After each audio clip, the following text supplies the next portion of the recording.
Puji nama Tuhan, selamat pagi, salam sejahtera, semoga kita semua dalam keadaan yang sehat dan baik. Saya akan mempresentasikan bagaimana tata cara pengangkatan serta tugas dan tanggung jawab imam dan orang Lewi.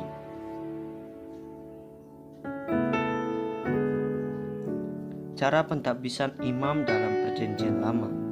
Imam yang pertama adalah Harun dan keturunannya, dan sebelum ia menjadi imam, maka ada dilakukan upacara pentahbisan, karena sebelum upacara pentahbisan selesai, mereka juga belum sah menjabat sebagai imam.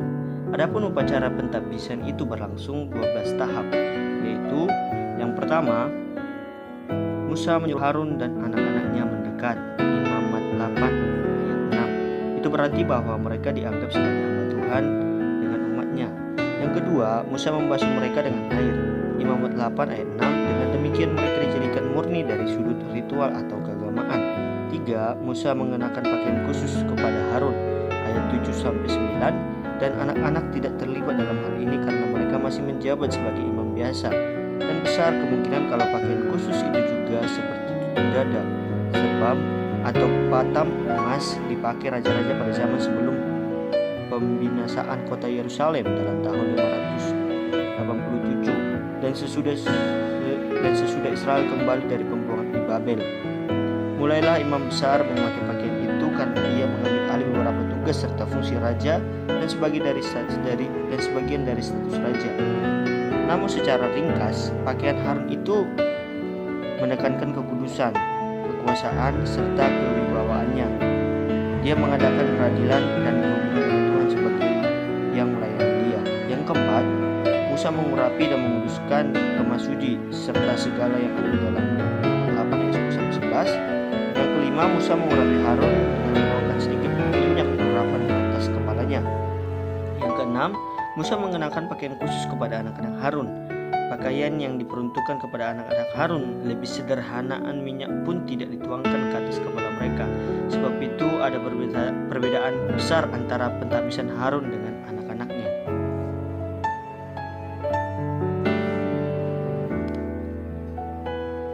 Yang ketujuh, Musa mempersembahkan seekor lembu jantan sebagai korban penghapus dosa atas nama Harun dan anak-anaknya, supaya mereka tahir dosa. Dalam menyembelih lembu itu, Musa berbuat sama seperti yang dilakukan oleh Raja Israel zaman sebelum tahun 587 di dalam 2 Samuel 6 ayat 13. Yang kedelapan, Musa mempersembahkan seekor domba jantan sebagai korban bakaran atas nama Harun dan anak-anaknya. Dengan demikian maka pentahbisan ini menyenangkan bagi Tuhan. Yang kesembilan, Musa mempersembahkan domba jantan yang lain, yaitu domba mempersembahkan pentahbisan atas nama Harun dan anak-anaknya. Ini dilakukan sebagai ucapan syukur dan menguatkan pendamaian dan hubungan antara Tuhan, Harun, dan anak-anaknya. Yang kesepuluh, Musa memercik sedikit minyak urapan dan darah dari korban kepada Harun dan anak-anaknya, terutama pada pakaian mereka. Yang kesebelas, Harun dan anak-anaknya makan daging dan roti yang masih ada dari korban-korban, dan mereka memakannya harus di depan pintu kemah pertemuan, karena mereka masih ada atau masih dalam posisi antara kaum awam dan imam. Dan jika mereka tidak makan semua pada hari itu, makanannya yang sisa harus dibakar habis. Yang ke-12, akhirnya Harun dan anak-anaknya harus tinggal di depan pintu kemah pertemuan itu selama 7 hari. Ini dilakukan agar ketidakmurnian lenyap dan pengaruh jahat diatasi. Dan jika ini tidak dituruti, maka imam yang harus ditahbiskan itu akan menderita secara hebat. Begitulah teman-teman cara pentahbisan imam dalam Perjanjian Lama. Pengertian tugas dan tanggung jawab. Dalam Kamus Besar Bahasa Indonesia, tugas adalah sesuatu yang wajib dikerjakan atau ditentukan untuk dilakukan, pekerjaan yang menjadi tanggung atau pekerjaan yang dibebankan. Tanggung jawab adalah keadaan wajib menanggung segala sesuatunya. Tugas dapat diartikan sebagai suatu pekerjaan dan tanggung jawab seseorang. Kita beralih kepada pengertian imam. Kata imam berasal dari bahasa Yunani, yaitu kohen, yang berarti seorang yang berdiri.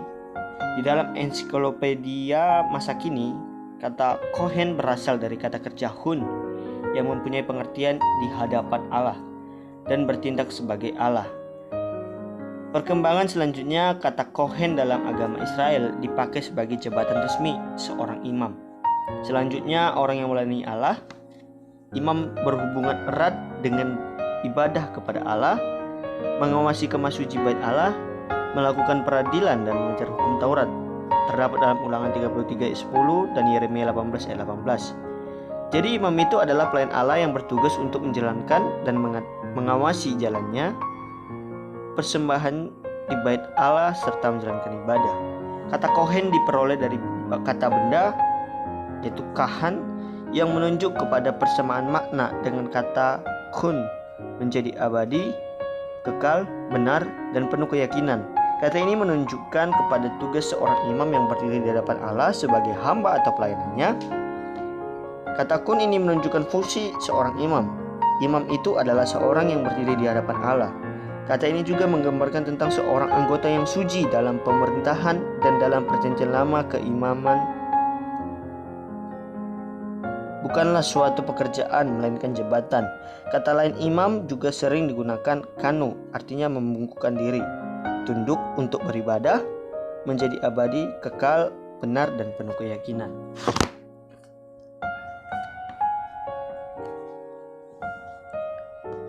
Dalam perjanjian lama, mula-mula kepala keluarga atau suku menjalankan fungsi imam, artinya mempersembahkan korban-korban.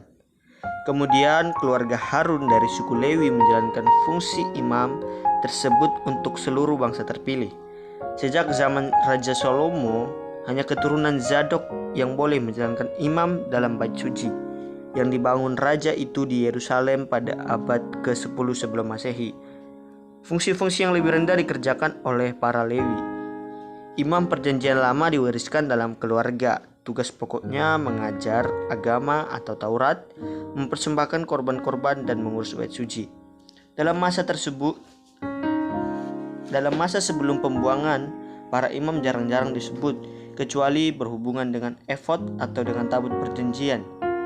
Tugas imam adalah antara lain: yang pertama, melayani Yahweh di tempat-tempat suci 1-2-3. Yang kedua, memberkati rakyat atau bangsa. Bilangan 6, kita bisa melihat ya teman-teman ayatnya. Yang ketiga, mengajarkan hukum Taurat. Yang keempat, memelihara tempat suci yang juga berfungsi sebagai tempat pelarian, yaitu kota-kota perlindungan. Pada masa sebelum pembuangan, para imam tidak bergabung dalam suatu organisasi. Setiap imam bekerja dan berdiri sendiri. Mereka tidak mendapat panggilan Allah seperti para nabi, tetapi jabatan imam tersebut diwariskan turun-temurun dan kekuasaan atau pelayanannya meliputi atau tempat suci tertentu saja. Para imam ini sudah ada dalam masyarakat Israel sebelum peristiwa Sinai dalam Keluaran 19 ayat 22-24. Musa dan Harun adalah keturunan Lewi dan sering juga bertugas sebagai imam. Pada waktu pembentukan kerajaan Israel ada sentralisasi pemujian atau peribadatan.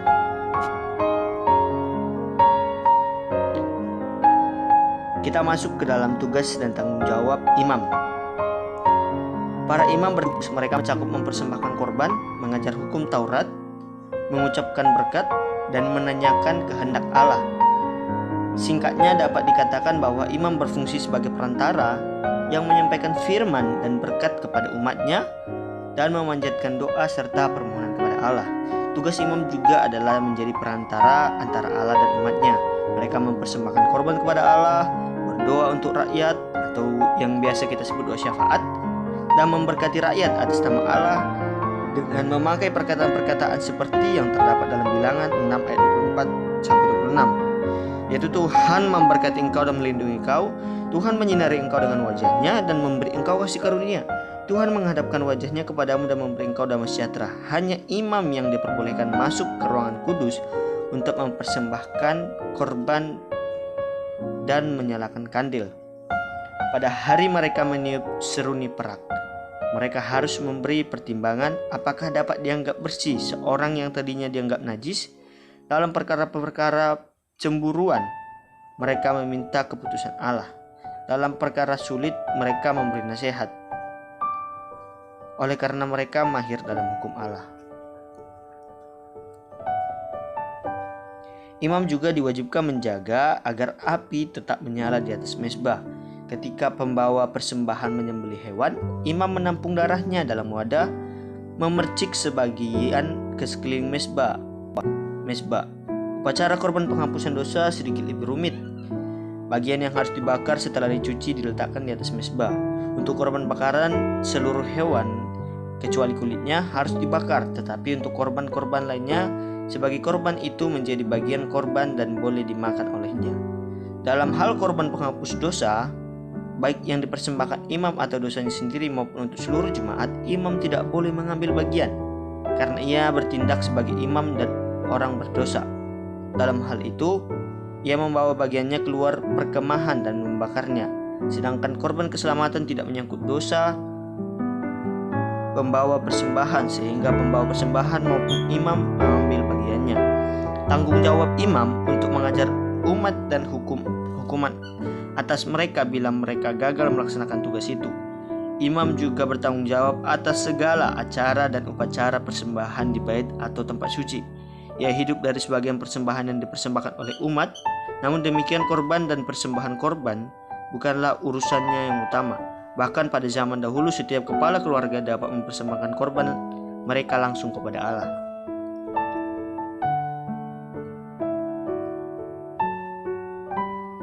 Ada juga yang menjadi garis besar dari tugas imam, yaitu imam adalah guru atau pengajar yang bertanggung jawab mengajar masyarakat dengan pengajaran kudus dan tidak kudus.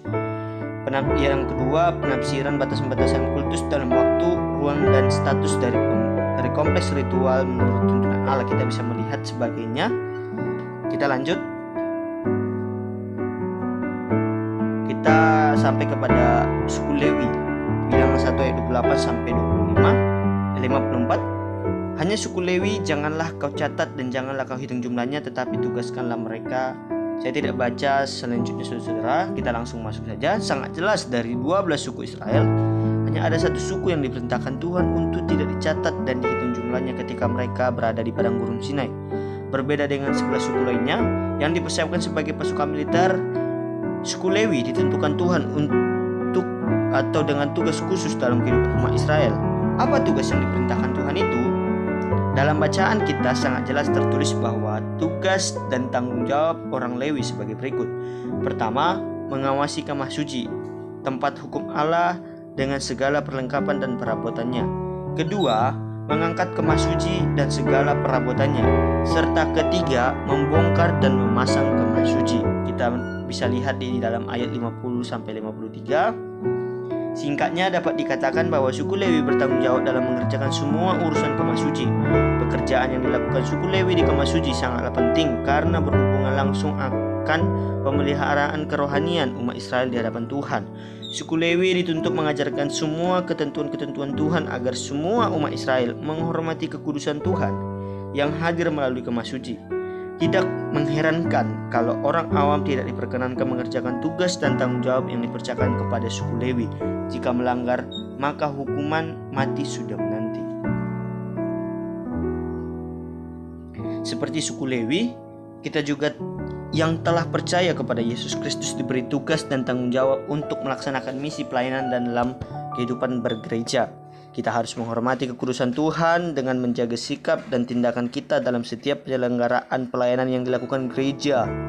Ingatlah bahwa kehadiran gereja di tengah dunia ini tidak lain untuk melayani dan bersaksi bagi Tuhan, dan kita telah ditunjuk olehnya untuk memelihara semua perangkat-perangkat yang dikhususkan baginya.